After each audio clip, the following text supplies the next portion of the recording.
Yeah, thank you. I think the good question now is reflecting on the last 2 years of the pandemic and having such a successful World Forestry Congress is really something we should praise for the FAO and other partners to have accomplished. So the gathering, the networking, putting face to the names again after this long, it's really a great thing. But I also think the timing for the World Forest Congress is very, very timely after the last year COP26 in Scotland, and then also the current ongoing planned Congress, including the CBD COP in China, the UNCCD COP in Abidjan in the coming couple of weeks. So this Congress really took time, really in the very right time. And the amazing takeaway for me was the importance that forests have in about 3 ways. One is the people's livelihoods and economic development for our countries, but also nature conservation and biodiversity. And then finally, of course, as the world thrives to recovery from COVID, forest plays a very important role really to stabilize resilience and really how people manage the next way forward. So I think that was really a great one. There was quite a key appealing moment for me, the role of sustainable use of our forest. And this is something that needs to continue to be debated. The future of infrastructure, of carbon neutral investments, especially from the infrastructure point of view, how much do we tap into the opportunity that the forest can provide, the health of people. It's all really coming together, and more importantly, this Congress, it informs the UNCCD discussions, the role of forest again in halting deforestation, degradation of land, but also in the UNCBD COP in China, the role of forest in preserving our biodiversity. So I think the momentum really is being built towards the greater commitments of the world.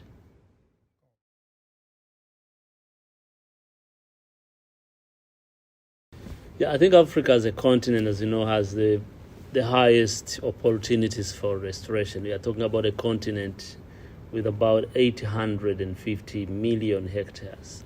That is degraded, poorly managed, and presents a great opportunity for landscape restoration.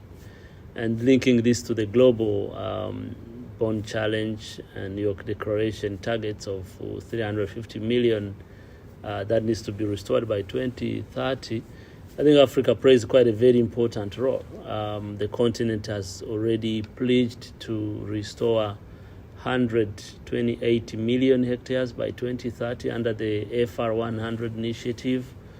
And the political momentum has been built from Durban in 2015. By end of 2020, 32 countries had already made commitments. Political will is there. I think in terms of really bond challenge forward, the key momentum is how do we use the next 10 years to implement all these political commitments and turn them into action on the ground. So, and also I have to say there's already ongoing restoration in Africa, right? The current state of FRR in Africa shows that more than 35 million hectares is under restoration. Which means that out of 100 million committed, we still have a long way to go, but we cannot really undermine the efforts that are already being put into action on the ground. And I think in terms of what is needed for the bond challenge, it's really continue building a movement of communities, so people on the ground, private sector who are into the business, but also governments to accelerate the implementation of the remaining targets.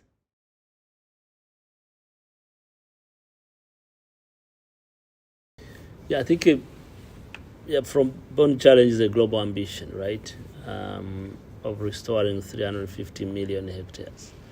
And in Africa, there is already an agreed, approved by the African Union framework to restore 100 plus million hectares. And as I said earlier, the action is already ongoing. I have to mention that every year, more than 230 million hectares of land is affected by degradation, and that's quite alarming on the continent. It's actually the most degrading continent, and this links, of course, to the projected population on the continent. So the increase is quite obvious. So there's a quite of many pieces that are coming together for the restoration in Africa.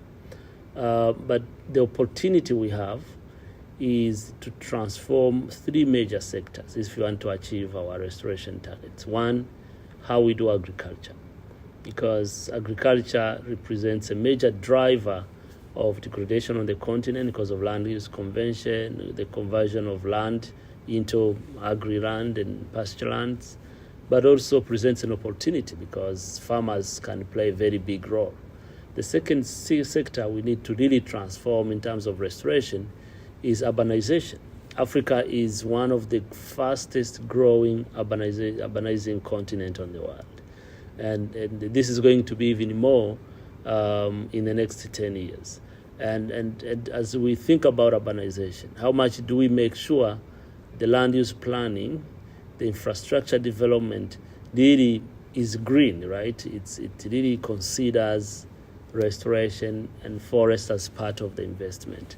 Then the third one is we have a huge opportunity in the drylands area. So that's the Sahel and Sahara, and the Great Green Wall is one of the flagship program of the African Union to really green border to border in the Sahel. And that's already something, should it be accelerated, definitely the huge changes are going to happen across East, South, West, North, and Central Africa in the next 10 years.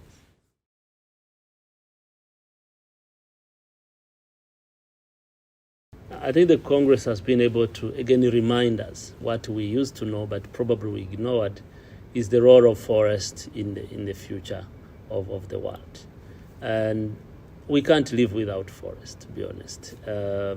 Forest is our life, is our food, is our water, is contributing to the climate adaptation, both from resilience on different hazards, including floods and landslides and all the issues that we see. But also forest, I mean, this is the lungs of the world. And this was key highlights moment really for the Congress to remind people, participants, that we need to care about forest. We need to stop degradation. But also the second is the core for a movement, a multi-stakeholder approach towards actually managing our forests. So sustainable forest management. I was very thrilled to be part of a discussion on the future of the wood in the world, the potential opportunities we have in terms of sustainable forest management for our beautiful forests and biomes. So private sector have a very big role to play in shifting their investment towards sustainable investments. And again, forest will play a big role. Then finally, of course, it reminded us young people, the future generation, have a huge role to play as decision-making makers of tomorrow, as those who are really entrusted to manage or lead the way in the future. And I was very happy to see many young people playing a role in this Congress. I think the Korean government did a great job to really open for young people in schools to be part of the conversation. And this is a game changer. This is a game changer as we look forward in the next decade for both neutral world, so where we want to have a carbon neutral world by 2050, of course. But the intermediate target is by 2030, and where we want to achieve our biodiversity targets, and where we want to halt deforestation. So really, it's all coming together in one room, but again, calling for stakeholders, partners, all of us to work together towards the same goal.